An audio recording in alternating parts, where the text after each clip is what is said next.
Praise the Lord. Hallelujah. Hallelujah.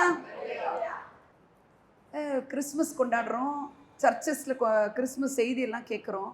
அது இல்லாமல் Christmas கொண்டாட்டம்னு ஒரு நாளும் வைக்கிறோம். எல்லா சர்ச்சஸ்லேயும்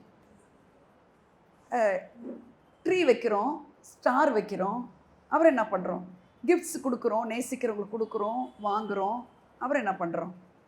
இப்போவே எங்கெங்கே என்னென்ன ஸ்வீட்ஸு என்னென்ன ஆர்டர் பண்ணலாம் எல்லாமே இருந்தால் கூட ரொம்ப முக்கியமானதை நம்ம என்ன செய்யறது இல்லை. We are majoring the minor, minoring the major.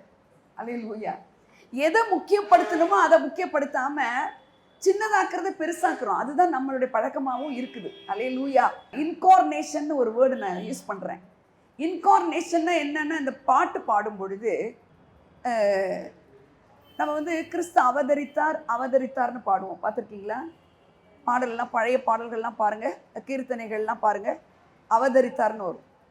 இந்த அவதாரம் அப்படிங்கிறது தான் இன்கார்னேஷன். இது ஒரு இன்ஃபர்மேட்டிவான மெசேஜ் கிடையாது, இது ஒரு ரெவலேட்டிவ் மெசேஜ். இது இப்போ இன்கார்னேஷன் அப்படின்னா, அவதரித்தார் அப்படின்னா அவங்க இந்த உலகத்துக்கு உரியவங்க இல்லவே இல்லை. அவங்க எதுக்கு உரியவங்கன்னா வானத்துக்கு உரியவங்க. அல்லேலூயா. அவங்க எங்கிருந்து வந்திருக்கணும்னா இந்த உலகத்திலேருந்து கட்டாயமாக கிடையாது. இப்போ கிறிஸ்மஸில் பாருங்கள், மதர் மேரி அவங்க ஹஸ்பண்டால் அவங்க ப்ரெக்னென்ட் ஆகி குழந்தை ஜீசஸ் பிறக்கவே கிடையாதுன்னு அவங்க எல்லாருக்குமே தெரியும். அப்போ அவங்க ப்ரெக்னன்சி எப்படின்னா அது ஒரு சூப்பர் நேச்சுரல். அப்போ Jesus incarnation is super natural. Amen. அவர் மனுஷனா அவதரித்தது எப்படின்னா அவர் சூப்பர் நேச்சுரலாக வந்தார்.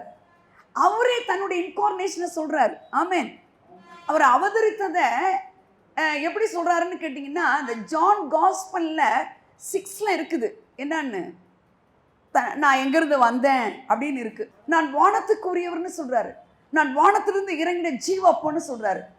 வாசிக்கிறீங்களா? அதை நான் வானத்திலிருந்து இறங்கினேன்னு சொல்கிறாரு. 33லேருந்து நீங்கள் வாசிக்கலாம், 40, 41 வாசிக்கலாம். வானத்திலிருந்து இறங்கி உலகத்துக்கு ஜீவனை கொடுக்கிற அப்பமே தேவன் அருளிய அப்பம் என்றார். ஆமென். போதும். இப்போ இவர் எங்கிருந்து வந்திருக்கிறார்? இன்கார்னேஷன்ல மனுஷனை அவதரித்ததுல நல்லா கவனிக்கணும். நம்ம வானத்திலிருந்துலாம் இறங்கி வரல. நம்ம மனுஷனா இந்த உலகத்துல இருக்கிறோம்ல, நம்மளுடைய பிறப்பின் வர்த்தமான நம்ம அம்மா அப்பா இருக்கிறாங்க ஜெனட்டிக்கலா, இல்லையா? ஆனா ஃபாதர் காட் ஜீசஸை சூப்பர் நேச்சுரலா ஹோலி ஸ்பிரிட் மூலமா மதர் மேரியின் மேல இறங்கும் பொழுது அவங்க கன்சீவ் ஆயிட்டாங்க. இது ரொம்ப ஒரு அற்புதமான விஷயம். ஆனா இது ஒரு சென்ஸுக்கு அப்பாற்பட்டதா இருக்குது பாருங்க. இல்ல, உங்களுடைய காமன் சென்ஸுக்கு, இயற்கை நேச்சுரல் ரெல்முக்கெல்லாம் இது தொடர்புடையதா இருக்குதா? இல்லவே இல்லை. அப்போ இன்கார்னேஷன்ல நீங்க தெரிஞ்சுக்க வேண்டியது என்னன்னா, இந்த உலகத்துக்குரியவர் அவர் இல்லைன்னு நீங்க தெரிஞ்சுக்கணும். நிறைய பேர் என்ன சொல்லுவாங்கன்னா அதை ஏற்றுக்கொள்ள கூட மாட்டாங்க. பைபிளில் நிறைய விஷயங்களை ஏற்றுக்கொள்ளாதவங்க அநேக பேர் இருக்காங்க. அவர் எங்கிருந்து வந்தார்? வானத்திலிருந்து இறங்கினார். இந்த வசனம் சொல்லுது. அடுத்து வானத்திலிருந்து இறங்கின ஜீவப்ப என்ன சொல்றாரு பாருங்க. எதுக்கு இறங்கினாராம்? அதே வசனம். வானத்திலிருந்து இறங்கி உலகத்துக்கு ஜீவனை கொடுக்கிற அப்பமே தேவன் அருளிய அப்பம் என்றார். ஓகே. இப்போ இவர் வானத்திலிருந்து இறங்கினாருங்கிறதுக்கு அந்த சாப்டர் ஃபுல்லாக நீங்கள் வீட்டுக்கு போய் படிச்சிங்கன்னா அவர் வானத்திலிருந்து உண்டானவர்னு இருக்கு. ஆனால் அவரே என்ன சொல்றாரு? சாட்சி சொல்றாரு. அவரே சொல்றாரு. அப்போ இந்த சூப்பர் நேச்சுரலான காட் ஏன் இவ்வளோ பெரிய வேலை செய்யணும்? ஏன் அப்படி வரணும்? அது ஒரு கண்ணியினுடைய வயிற்றுலன்னா நம்ம நினைக்கிறோம் மதர் மேரி சும்மா அப்படி நினைக்கிறோம். நம்ம என்னன்னு கலாத்தியர்ல 4:5 வாசிக்கலாமா? காலம் நிறைவேறின போது ஸ்திரீனிடத்திற்கு பிறந்தவரும் நியாயப்பிரமாணத்திற்கு கீழானவருமாகிய தம்முடைய குமாரனை தேவன் அனுப்பினார். தம்முடைய குமாரனை எங்க அனுப்புனாரு? பூமிக்கு, உலகத்துக்கு, வானத்திலிருந்து உலகத்துக்கு அனுப்புறாரு. உலகத்துக்கு அனுப்புனது எப்போவா? காலம் சொல்லாம எல்லாரும் காலம் நிறைவேறின போது. எல்லாருமே சொல்லுங்க, காலம் நிறைவேறி. இந்த காலம்ங்கிறத நான் ரொம்ப முக்கியமா உங்களுக்கு சொல்ல வரேன். காலம் நிறைவேறின போதுன்னு சொல்லலாம் எல்லாரும். காலம் அப்படின்னா நல்லா கவனிக்கணும். இயேசு கிறிஸ்து தன்னுடைய பிதாவினிடத்திலிருந்து பூமிக்கு இறங்கி வர்றதுக்கு எத்தனை வருஷம் அவர் எடுத்துக்கிட்டாருன்னு யாருக்காவது தெரியுமா? 4000 இயர்ஸ். எத்தனை இயர்ஸ்? 4000 வருஷம் வரைக்கும் ஒரு பிளான் பண்ணியிருக்கிறாருன்னா எதுக்காக 4000 வருஷம் வெயிட் பண்றாரு? ஏன் அந்த காலத்தை நிறைவேறு வரைக்கும் அவர் காத்திருந்தாருன்னு தெரியுமா உங்களுக்கு? காலம் நிறைவேறின பொழுது அப்படின்னு இருக்கு. நம்முடைய வாழ்க்கையில கூட சில வேளையில சில காரியங்கள் நடக்கலைன்னு நம்ம நினைப்போம் இல்ல? அப்படிதான் நினைக்கிறோம். ஐயோ நம்ம இவ்வளோ ஜெபிச்சு பார்க்குறோம், இவ்வளோ அறிக்கையிட்டு பார்க்குறோம், இது நடக்கலை அது நடக்கலை, ஏன் தான் எனக்கு இப்படி நடக்குதுன்னு சொல்கிறோம்ல. இந்த காலம் அவருடைய காலம் வரைக்கும் நம்ம ஒரு காரியத்துக்கு வெயிட் பண்ணோம்னா நமக்கு என்ன தெரியுமா நடக்கும்? நடக்காத பொழுது, ஒரு காரியம் நடக்காத பொழுது என்ன நடக்கும் தெரியுமா உங்களுக்கு? தெரியுமா? காத்திருக்கிறது மாதிரி ஒரு டஃபஸ்ட் ஒன் எதுவுமே கிடையாது. Waiting time is the toughest time. உங்கள் வாழ்க்கையில் எதுக்காவது காத்திருக்கிறீங்க, கர்த்தர் ஒரு பதிலுமே கொடுக்கல, ஒன்றுமே பண்ணல அப்படின்னு உங்களுக்கு ஒரு எண்ணம் வரும் பொழுது நீங்கள் இந்த வசனத்தை மறக்கக்கூடாது. காலம் நிறைவேறின பொழுது அந்த மனுஷகுமாரனை கர்த்தர் பூமிக்கு அனுப்புனார்னா அவர் எவ்வளோ பெரிய வேலை செஞ்சுக்கிறாருன்னு உங்களுக்கு தெரியணும். ஆமேன். எவ்வளோ பெரிய காரியம் நான் இப்போ சொல்கிறேன் பாருங்க. எவ்வளோ பெரிய விஷயத்துக்காக அவர் 4000 வருஷம் வெயிட் பண்ணி அந்த காலம் நிறைவேறுதல் வரைக்கும் அவர் பொறுத்து இருந்தார். ஆமேன் சொல்லுங்க. உங்களுடைய வாழ்க்கையில் இந்த கிறிஸ்மஸ் தினத்தில் நான் உங்களுக்கு ஒன்று சொல்கிறேன். நீங்கள் எதுக்காவது காலத்துக்காக சில காரியங்களுக்கு நீங்கள் வெயிட் பண்ணீங்கன்னா அது நடக்காத பொழுது உங்களுக்கு 2 விஷயம் நடக்கும் கட்டாயமாக. நீங்கள் எவ்வளோ பெரிய பைபிளை கரைச்சி குடித்தாலும், நீங்கள் right hand of great servant of God அவங்களோட நீங்கள் இருந்தால் கூட உங்களுக்கு என்ன வரும்னா ரிஜெக்ஷன் வரும். என்ன வரும்? ரிஜெக்ஷன்னா என்ன தெரியுமா? உங்களை ஒரு பொருட்டாவே நினைக்க மாட்டாங்க. உங்களை என்ன செய்ய மாட்டாங்க? நிராகரிச்சிருவாங்க. இன்னும் வேற ஏதாவது வார்த்தை இருக்கா இதுக்கு? ரிஜெக்ஷனுக்கு புறக்கணிப்பு. இதை இப்படி போயிட்டு நீங்க ஒன்று சொல்ல போவீங்க, அப்படி போவாங்க. அது வலிக்குமா வலிக்காதா? ரொம்ப வலிக்கும்.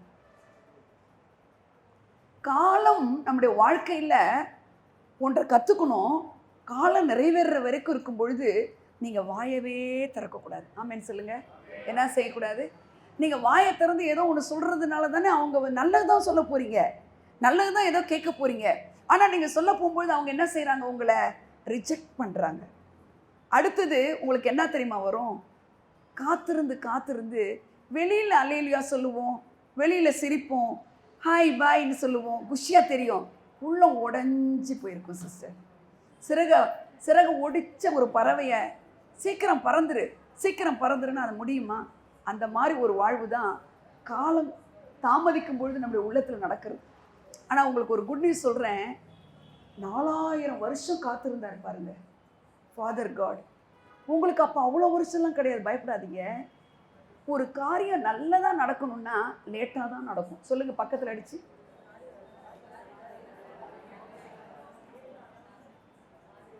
ஒரு தென்னை மரத்தை உருவாக்க தேங்காவை கொண்டு போய் நீங்கள் பூமியில் வச்சிங்கன்னா அது நாளைக்கே முளை விடுமா?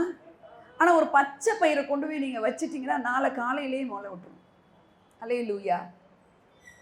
ஏன் சொல்கிறேன்னா, உங்கள் வாழ்க்கையில் மிக உன்னதமான காரியத்தை தேவன் தரப்போகிறாருன்னா இன்றைக்கி நீங்கள் மறக்கவே கூடாது. அது யாருடைய லைஃப்பாக இருந்தாலும் சரிதான், உங்களுடைய பிலாங்கிங்ஸ் யாராக இருந்தாலும் சரிதான், நீங்கள் மறக்கக்கூடாது.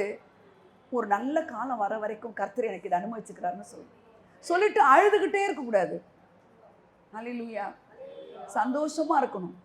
நீங்கள் அழுதிங்கன்னா உங்களை ரொம்ப ரிஜெக்ட் பண்ணுவாங்க. ரிஜெக்ஷன் கோல் உங்களால் ரீச் பண்ணுறது ரொம்ப டஃப்பாக இருக்கும். இன்றைக்கு காலம் நிறைவேறின பொழுது ஸ்திரீன் வயிற்றில் பிறந்தவன்றதுக்கு என்ன உங்களுக்கு மெசேஜ்? உங்கள் வாழ்க்கையில் சில காரியங்கள் நடக்கிறதுக்கு, அந்த காலம் நிறைவேறுவதற்கு நீங்கள் காத்திருக்க வேண்டும். இயேசுவின் நாமத்தினால். அந்த காத்திருக்கிறது தவறும் பொழுது நம்மளுக்கு அந்த காத்திருக்கிற காலம் நம்முடைய வாழ்க்கையில் ஒரு நோய்வாய்ப்பட்ட மாதிரி ஆயிடுவாங்க சிலர். Depression, oppression, anxieties, worries, stress எடுத்துக்குவாங்க அதிகமாக. கர்த்தருடைய பிள்ளைகளுக்கு இத்தனை எதுவுமே வரக்கூடாது. இயேசுவின் நாமத்தினால். அப்ரெஷன், டிப்ரெஷன் கிடையாது, ஸ்ட்ரெஸ் எடுத்துக்கக்கூடாது. ஆமேன். ஏன்னா முடிவு உங்களுக்கு நல்லா தெரியணும். பிக்கஸ்ட் பெரிய கிரேட் மிரக்கல் என் வாழ்க்கை நடக்க போகுதுன்னு தெரியணும். ஆமேன் சொல்லுங்க. அப்போ அந்த இடத்துல மதர் மேரியை கொஞ்சம் நினைச்சு பார்க்கலாமா? நம்ம எப்படி இருந்திருப்பாங்கன்னு நீங்க நினைக்கிறீங்க? அவங்க எப்படி இருந்திருப்பாங்க? அவங்க செகண்ட் தாட் ஏதாவது இருந்துச்சா? ப்ரியாரிட்டிங்கிறதோட அர்த்தம் தெரியுமா உங்களுக்கு? ப்ரியாரிட்டி 1, 2 இருக்காங்க. ப்ரியாரிட்டி 1, 2 இருக்கா? ஹலோ, ப்ரியாரிட்டினா 1 ஒண்டி தான். ப்ரியாரிட்டினா என்னங்க? No second thing. பக்கத்தில் சொல்லுங்க. ப்ரியாரிட்டைஸ் பண்ணுறதுன்னா என்ன? ப்ரையாரிட்டி 1 ப்ரையாரிட்டி 2ன்றது கிடையவே கிடையாது. ப்ரையாரிட்டி 1 1 1 1 1 அவ்வளோதான், ஒன்று தான், அதுக்கப்புறம் எதுவுமே கிடையாது. அது மாதிரி தேவதூதன் வந்து சொன்ன உடனே அவங்க என்ன செஞ்சுருக்கலாம், அடுத்தது நிச்சயம் வேறு ஆயிடுச்சு. நிச்சயம் ஆயிடுச்சு. இந்த காலத்தில் எந்த பெண்ணாக ஓகே பண்ணியிருப்பாங்களா சொல்லுங்கள்? பண்ணியிருக்கவே முடியாது. இதெல்லாம் உங்களுக்கு தெரிஞ்ச விஷயந்தான். ஆனால் அந்த இடத்துல கொஞ்சம் யோசிச்சு பாருங்களேன், எவ்வளோ பெரிய காரியத்தை செகண்ட் தாட்டே கிடையாதுங்க அவங்களுக்கு. செகண்ட் தாட்டே அவங்க வச்சுக்கல. இதில் உங்களுக்கு என்ன கிறிஸ்மஸ் செய்தி தெரியுமா? கர்த்தர் சூப்பர் நேச்சுரலாக உங்கள் வாழ்க்கையில் ஏதோ ஒன்று செய்ய போகிறாருன்னா யாரையுமே பாதர் பண்ணாதீங்க. You just lease bother. ஆமேன்னு சொல்லுங்க. எதையுமே பொருட்படுத்தாதீங்க. நான் உங்களை பொருட்படுத்தல, நீங்கள் அவங்ககிட்டலாம் போய் சொல்லிட்டு இருக்க வேண்டிய அவசியம் இல்லை. ஆனால் பொருட்படுத்தக்கூடாது, ஸ்மைல் பண்ணிக்கிட்டே பொருட்படுத்தக்கூடாது. ஆமேன்னு சொல்லுங்க. அல்லேலூயா. அவங்க செஞ்சது ஒன்னே ஒன்று தான், இம்ப்ளிசிட் ஒபீடியன்சி தான் அவங்ககிட்ட இருந்தது. உடனே கீழ்ப்படிஞ்சாங்க பாருங்க. ஆமேன். கீழ்ப்படிஞ்சிட்டு அவங்க எங்க போனாங்க? எங்க போனாங்க? எலிசபெத்தை பார்க்க போறாங்க. யாரை பார்க்க போறாங்க? எலிசபெத்தை பார்க்க போறாங்க. ஏன் வேற யாரையும் பார்த்தா என்ன? அந்த யோசேப்பை போய் பார்த்து இப்ப நம்ம ஊரில் நடக்கிறதுனா அவரை போய் தான் பார்ப்பாங்க ஃபர்ஸ்ட் இல்ல? இவங்க ஏன் எலிசபெத்தை போய் பார்க்க போறாங்க? தூதன் சொல்லிருக்கிறாரு, அவ குடு கிழவி, ஆனா இப்போ அவ 6 மாசமா கன்சீவ் ஆயிருக்கானதும். எதுக்கு போறாங்க? இவங்களுக்கு இந்த மாதிரி காரியம் யாருக்குமே இதுக்கு முன்னாடி நடந்தது கிடையாது. யாருக்காவது இதுக்கு முன்னாடி சூப்பர் நேச்சுரல் பிரெக்னன்சி இருந்திருக்கா? அப்போ இல்லவே இல்லைன்னு பொழுது இவங்க யார் எதுக்கு போறாங்க?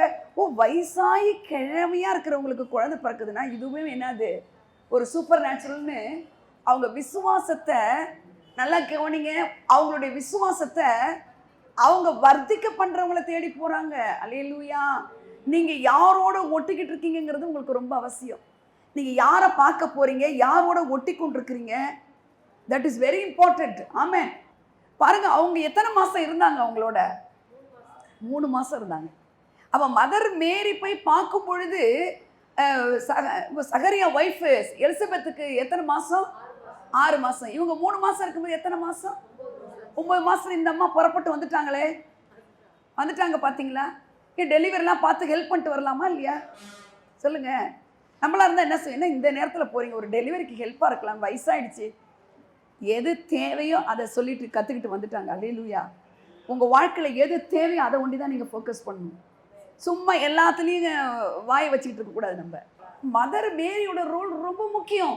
இந்த இன்கார்னேஷனுக்கு காட் வாஸ் வெயிட்டிங். ஒரு மதர் மேரி பிறக்கணும்னு வெயிட் பண்ணார். அவர் ஏன் பிறந்தாரு? அவங்க அந்த வசனத்தை வாசிச்சாங்க. உங்களுக்கு எதுக்காக பிறந்தாராமா? லைஃப் கொடுக்கறதுக்கு.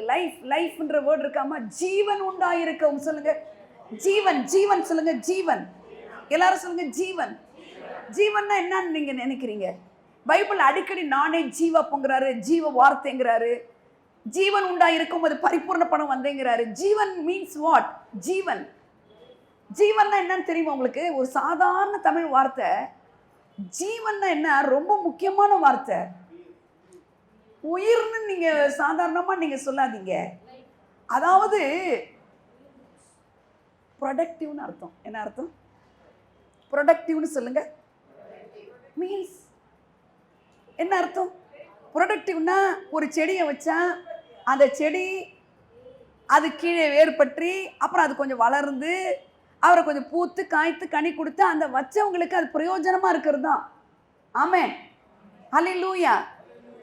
அதே மாதிரி தான் அவர் ஜீவன் உண்டாயிருக்கும்னா உங்களை இந்த பூமியில் கிரியேட் பண்ணது எதுக்கு அப்படின்னா உங்களை ப்ரொடக்டிவாக வைக்க. உங்களுக்கு என்ன ப்ரொடக்ஷனு? ப்ரொடக்டிவாக இருக்கிறதுக்கு அந்த செடியை பற்றி சொன்ன. உங்களுக்கு என்ன? படிப்பு வராத பிள்ளைக்கு படிப்பு வரும். அல்லேலூயா. வேலை கிடைக்காதவங்களுக்கு வேலை கிடைக்கும், கல்யாணம் ஆகாதவங்களுக்கு கல்யாணம் ஆகும், குழந்தை இல்லாதவங்களுக்கு குழந்தை கிடைக்கும். எது இல்லையோ அது எது வேணா இருந்தாலும் அவரால் நடக்கும். ஏன்?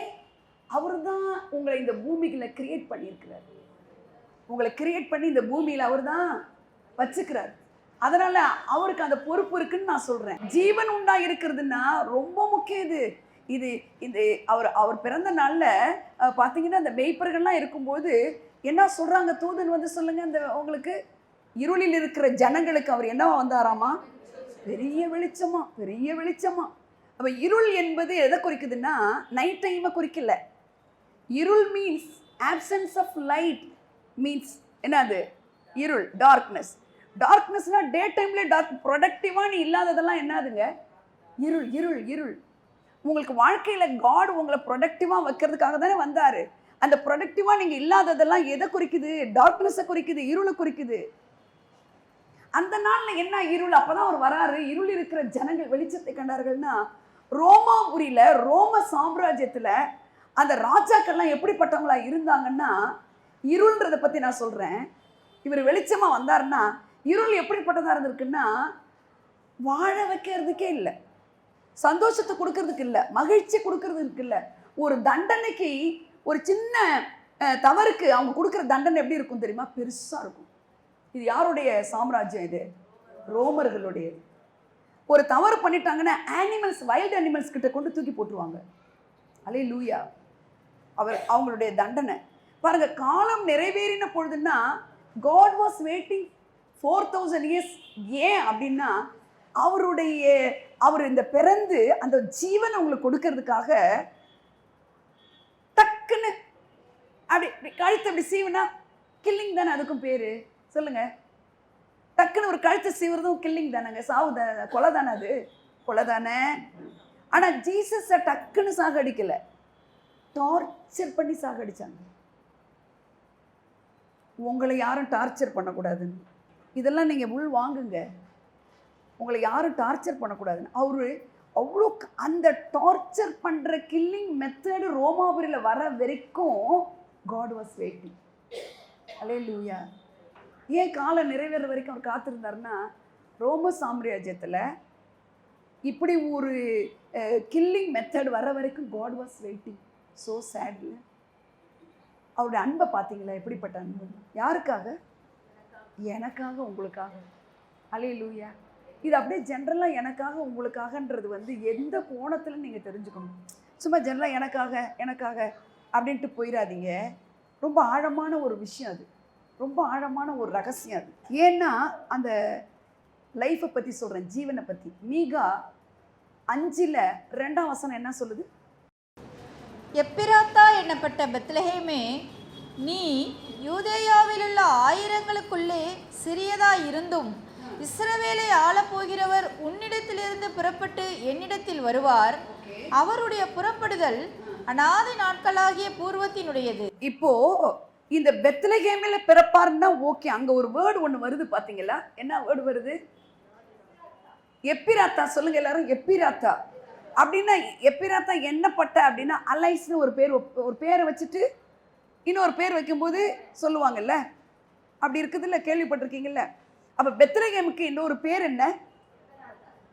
ஏன் பைபிள்ல அப்படி எழுதப்பட்டிருக்கணும் அப்படின்னா, எது ஒரு புள்ளி கமாவா இருந்தா கூட அதுக்கு அர்த்தத்தோடு தான் பைபிள் எழுதப்பட்டிருக்கு. ஆமேன்னு சொல்லுங்க.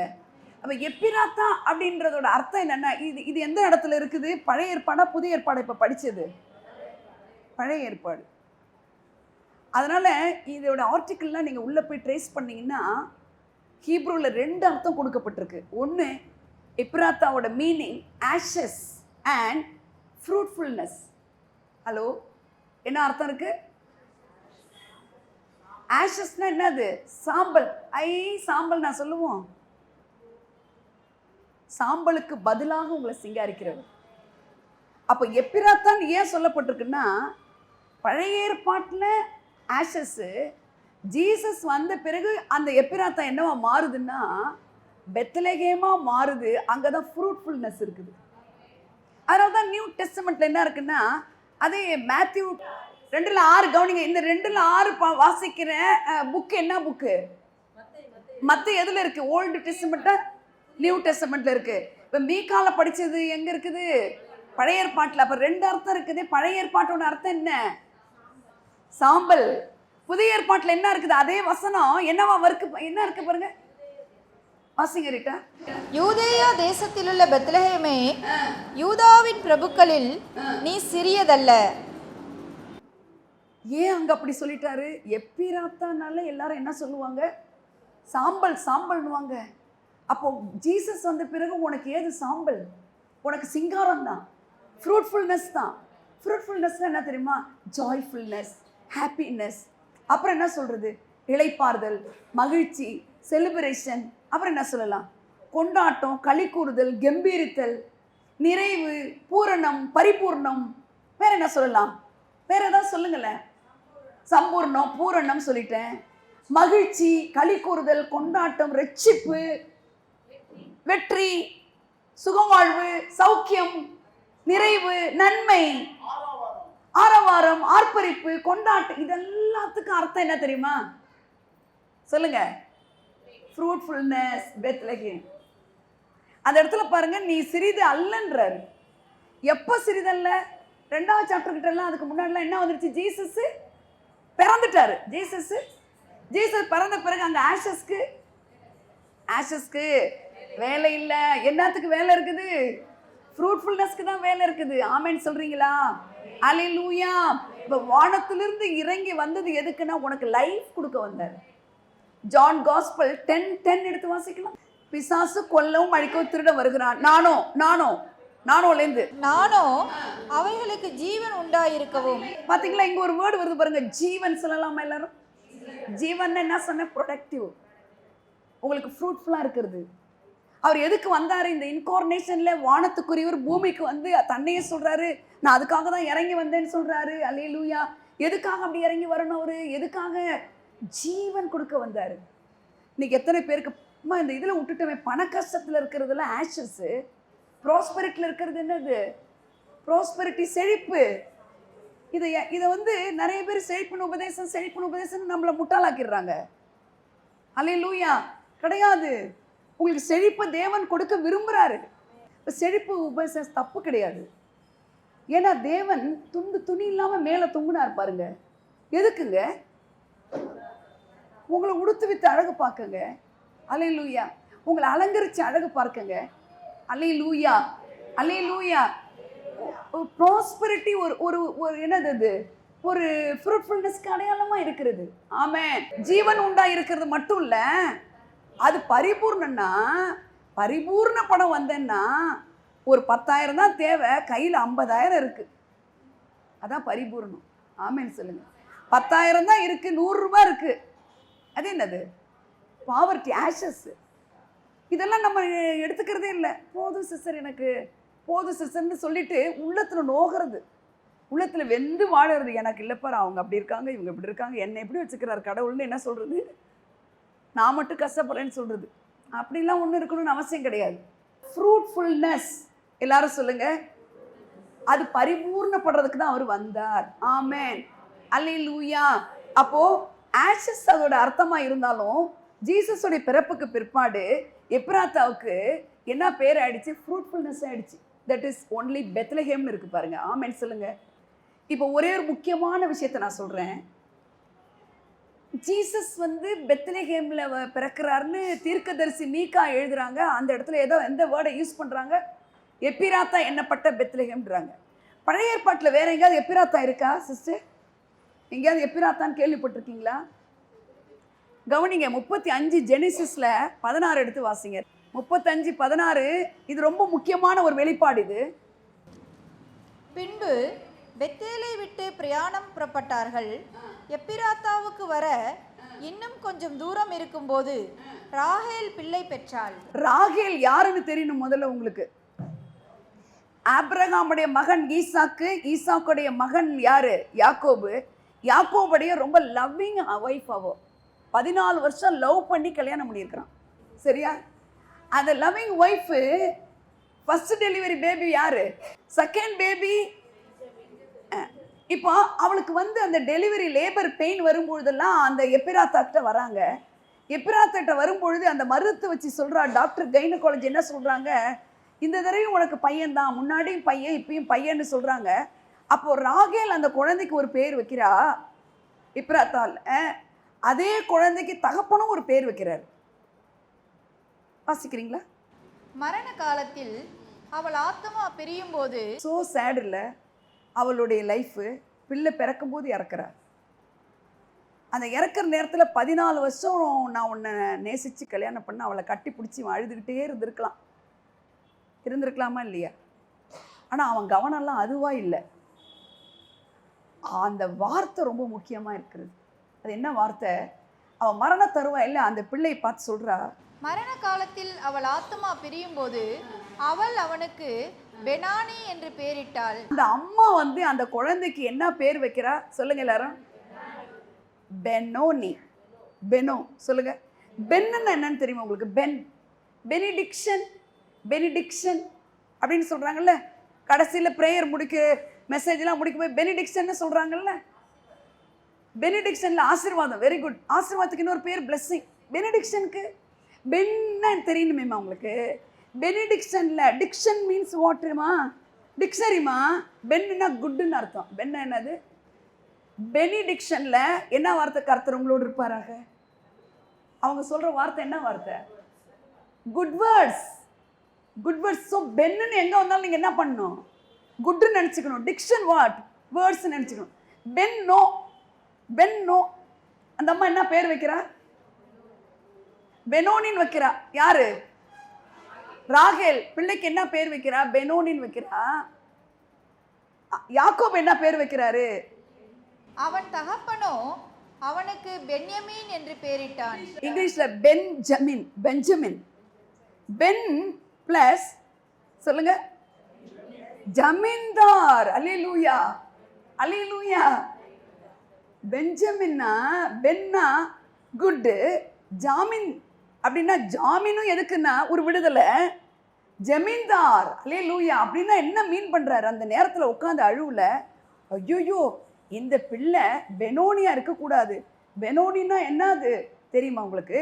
அவ சொல்றா ட்ரபிள்சம் பேபி. என்னங்க இது? என் வாழ்க்கையில் ட்ரபிள் கொடுத்த ஒரு குழந்தை, இதை நான் துக்கத்தோடு பெற்றேன் என்று யாபேஸ் என்று பேரிட்டால்னு இருக்கு பார்த்தீங்களா? அதே மாதிரி இவோ யாரு? இந்த ரேச்சல், ராகேல் என்ன பேர் வைக்கிறா?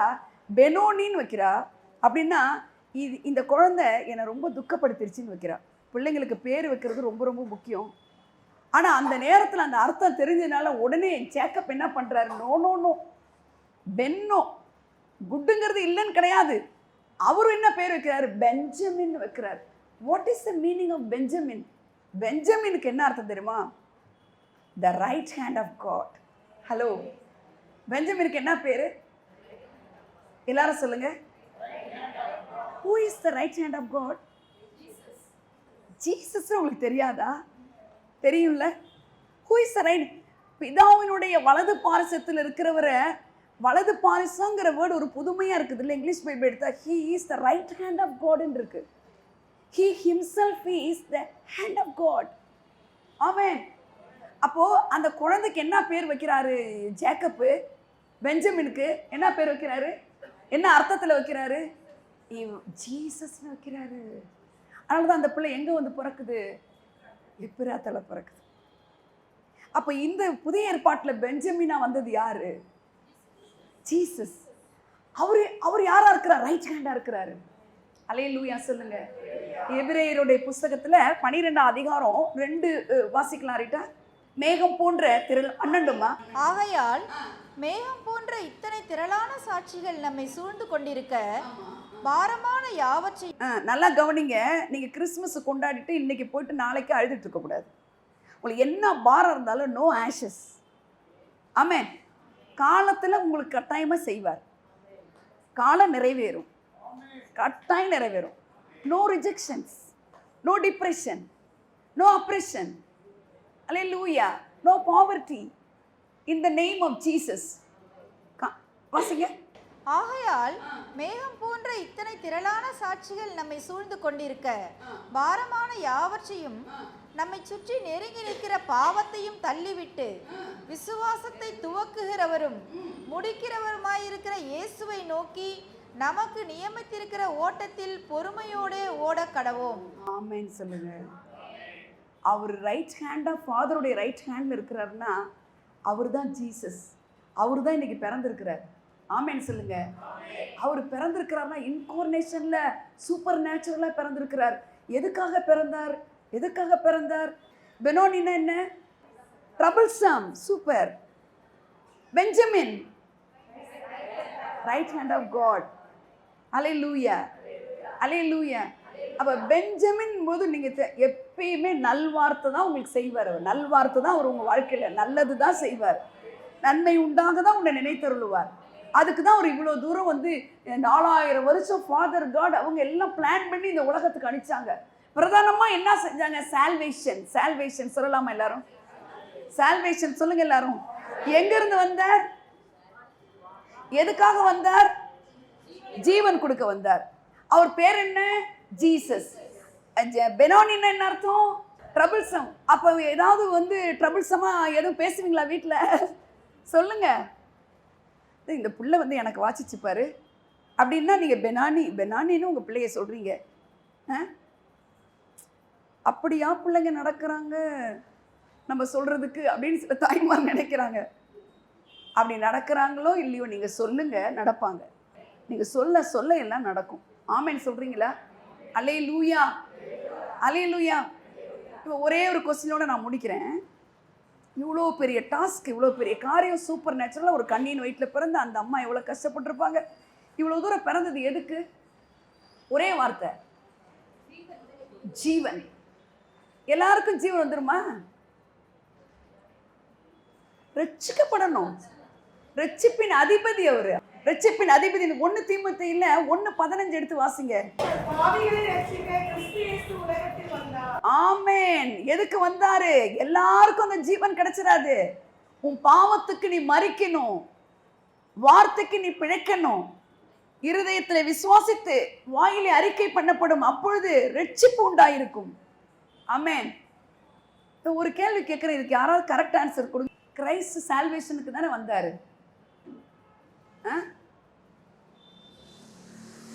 அந்த ரட்சிப்பு வந்து யாருக்கு? இப்போ ஒரு மனுஷன், நல்லா கவனிக்கணும், மனுஷன் 3 இருக்கான். 3 என்ன? வெளியில ஒரு கூடு, பாடி, மைண்டு இஸ் த சோல். இது 2ஐயும் ஆளுகை செய்யறதுக்கு தகுந்த உள்ளான மனுஷன் யாரு? ஸ்பிரிட். இது எல்லாருக்குமே தெரியும். இந்த ரட்சிப்புல யார் அவர் ரட்சிக்க முடியும்? ஆவின்னு மட்டும்தான் புரியுது. ஒருத்தராவே சொல்லுங்க. பிரைஸ் கொடுக்க போறேன்ல. பாவிகளை ரட்சிக்க வந்தாருன்னு வசனம் சொல்லியாச்சு. நான் அந்த 3 நான் ஒன்று கேட்குறேங்க இல்லைங்க, யாரை ரட்சிக்க முடியும் அவர்? ஆத்தும ரட்சிப்புன்றீங்க. ஆத்துமாவை ரட்சிக்க வந்தார். சரி, ஒருத்தவங்க மரிச்சிட்டாங்க, கல்லறையில் வச்சாச்சு. அவங்க ஆவி அங்கே போய் என்னை ரட்சிங்கன்னு கேட்டால் ரட்சிக்கப்பட முடியுமா? சொல்லுங்க, முடியுமா? அவருடைய ரட்சிப்பு உலகத்தில் இருக்கிற மனுஷனுக்கு தான். அவருடைய ரட்சிப்பு யாருக்கு? உயிரோட மீன் செத்து உயிராக கூட இருக்கலாம். ஹலோ, செத்து உயிரான என்னது? மரித்தோர் போய் மரித்தோர் அடக்கம் பண்ணட்டுன்றார்ல. இது ரொம்ப முக்கியம் இந்த கேள்வி. அவர் ஏன் மனுஷனா வந்தாருன்னா, மனுஷனா இருக்கிறவனை தான் அந்த ஆவி ஆத்துமாவை ரட்சிக்க முடியும். இப்ப பாடியை கொண்டு அடக்கம் பண்ண பிறகு அந்த ஆத்துமா கதறி கதறி அழுவுது பாருங்க. அந்த ஐஸ்வர்யவானுடைய ஆத்துமா. நீ உலகத்துல இருந்தப்பா, உலகத்துல நீ இருந்த, ஆனா ஊழியக்காரன் ஒருத்தனை கூட நீ என்ன செய்யல, உள்ளவே விடல. இல்ல, நான் இங்க இருந்து லாசர் உயிரை கொடுத்து அனுப்பிச்சிங்கன்னா என் பிரதர்ஸ்லாம் ஏற்றுக்கொள்வாங்க. உயிரோடு இருக்கும்போதே அங்க சொல்லி ரட்சிக்கப்படாதவன் மருத்துவருந்து ஒருத்தன் போய் சொன்னா ரட்சிக்கப்பட மாட்டான்னு சொல்லிட்டு அந்த சாப்டர் ஒரு இரக்கம் இல்லாம முடியுது. அந்த சாப்டர் லூக்கா 16. அப்ப என்ன சொல்ல வரேன், ஏன் மாமிசமானாருங்கிறதோட மைய கருத்து என்னன்னா, இந்த மாமிசம் இருக்கிறவங்களுக்கு தான் அவர் மாமிசமானார். எத்தனை பேர் புரியுது நான் பேசுறது? இந்த மாமிசம் இல்லாதவங்களை அவர் ரட்சிக்கவே முடியாதுங்க. அப்ப இந்த உயிர் கொடுத்து இந்த பூமியில இருக்கிறோம்னா அதுக்குள்ள நம்ம ரட்சிக்கப்பட்டுருணும். செத்து போயிட்ட பிறகு ரட்சிப்புக்கு நீங்க தலைக்கீழ நின்னாலும் என்ன இல்லை, என்ன இருக்க முடியாது, ரட்சிக்க முடியாது. ரட்சிப்பு கிடைக்காது, ரட்சிப்பு கிடைக்காது. அதனாலதான் அவர் என்னவா மாறினாரு. அதனாலதான் ஆதியிலே வார்த்தை இருந்தது, அந்த வார்த்தை தேவனிடத்தில் இருந்தது, வார்த்தை தேவனர். அந்த வார்த்தை அவர் பரலோகத்துல இருந்து இங்கிருந்து பாடி அடக்கம் பண்ணிட்டு ஸ்பிரிட் வந்து நான் அங்க ரட்சித்துக்கிறேன்னு செய்ய முடியல. ஏன்? அவர் மாமிசத்துல வந்தாதான் மாமிசத்துல இருக்கிறவங்க தான் ரட்சிக்க முடியும். அவரு இந்த பாயிண்ட் புரியுது உங்களுக்கு? யாருக்கு ரட்சிப்பு? அதுதான் இவ்வளவாய் உலகத்தில் அன்பு கூர்ந்தார். பரலோகத்தில் அன்பு கூறல அவரு. உலகத்துல யார் இருக்கா? மனுஷர்கள் இருக்கும். அப்ப இவ்வளவாய் மனுஷர்களிடத்தில் அன்பு கூர்ந்தார். அப்ப இவ்வளோ பெரிய வெளியேறப்பட்ட ரட்சிப்பு கொடுக்கறதுக்கு தான் அவர் மனுஷகுமாரனா வந்தார். கிறிஸ்மஸ் நாட்கள்ல நீங்க எடுக்க வேண்டிய டெசிஷன் என்னன்னா, லார்ட் என்ன என்ன இந்த மனுஷர்கள்லாம் அவங்களோட முடிவு என்ன ஆக போகுதுன்னு தெரியல. அந்த மாமிசமானவர் கிருபை சத்தியம் நிறைந்தவரா எனக்குள்ள வாசம் பண்ணுவார்னு இல்லை, வாசம் பண்ணினார்னு இருக்கு. அப்ப இயேசு வாசம் பண்ணா என்னெல்லாம் பண்ணார் அவரு? இயேசு வாசம் பண்ணி என்ன பண்ணாருன்னு கேட்டீங்கன்னா, தனியால் இவாஞ்சலிசம் பண்றாரு. தனியாளை பார்த்து என்ன சொல்றாரு? சுவிசேஷம் சொல்றாரு. கிரவுட் ஆஃப் பீப்புளுக்கு என்ன சொல்றாரு? சுவிசேஷம் சொல்றாரு. அப்புறம் என்ன செய்யறாரு சொல்லுங்க? தனி ஆளுக்கு சொல்றாரு, கிரவுடுக்கு சொல்றாரு. டிராக்ஸ் ஊழியம் செஞ்சாரா? ஒரு குரூப் ஆஃப் பீப்புள் இண்டிவிஜுவலா இருக்கிற people. Amen. That is personal evangelism and groupism. குரூப்பிசம்னா குரூப்பா ஃபார்ம் பண்ணிக்கிறது நான் சொல்லல. ஒரு குரூப் ஆஃப் பீப்புளுக்கு போய் இவாஞ்சலிசம் பண்றாரு. அப்ப நீங்களும் நானும் என்ன செய்யணும்? இந்த சத்தியத்தை வாங்கிட்டு நீங்க இவாஞ்சலிசம் பண்ணணும். அவருடைய லைஃப் உங்களுக்குள்ள இருக்குதுன்னா, கிறிஸ்மஸ் நெஜ கிறிஸ்மஸ் என்னன்னா, அவரு மாதிரி நீங்க பர்சனல் எவாஞ்சலிசம் பண்ணுங்க. ஒருவேளை குரூப்பான பீப்புளுக்கு நீங்க என்ன செய்ய முடியாது. ஒரு கிரவுடு ஆயிரக்கணக்கான பேர் இயேசு கிறிஸ்து தேடி ஓடி வந்தாங்களே, அந்த மாதிரி ஆட்கள் நீங்க தேடி ஓடி வர முடியல, மைக் இல்லை, அவங்களுக்கு நான் எப்படி சொல்ல முடியும் நீங்க நினைக்கலாம். ஆனா பர்சனல் எவாஞ்சலிசம் பண்ணலாமா இல்லையா? நான் அநேகர் எத்தனை பேர் டிவியை பார்த்து ரட்சிக்கப்பட்டீங்க? இல்லை எத்தனை பேர் ஒரு ஆள் சொல்லி ரட்சிக்கப்பட்டீங்க? ஒரு ஆள் சொல்லி ரட்சிக்கப்பட்டோம் கை தூக்குங்க. ஒரு ஆள் வந்து எனக்கு சொன்னாங்க, தனியால் ஊழியம் செய்யவே இல்லையா உங்களுக்கு? நல்லா கேட்டுங்க, தனியால் ஊழியத்தினால தான் ரட்சிப்பே அதிகமாக நடந்திருக்கு. ஒருத்தவங்க போய் பார்த்து இயேசு உனக்கு சான்ஸ் தருவார், இன்னும் ஒரு தடவை அவருக்கு கேட்டு பாருன்னு சொல்லி இருந்தவங்க தான் கர்த்தருடைய பிள்ளைங்களா இருக்காங்க. அதனால தான் மனுஷகுமாரன் மனுஷனிடத்துல வந்து தங்குறாரு. ஆமென். ஸோ அவருடைய பிளானை நீங்களும் நானும் செய்யணும். கர்த்தர் உங்களை ஆசீர்வதிப்பார். God bless you. கர்த்தர் உங்களை ஆசீர்வதிக்கவே ஆசீர்வதிப்பார். உங்களை பெருகவே பெருக பண்ணுவார். இயேசுவின் நாமத்தினால. God bless you.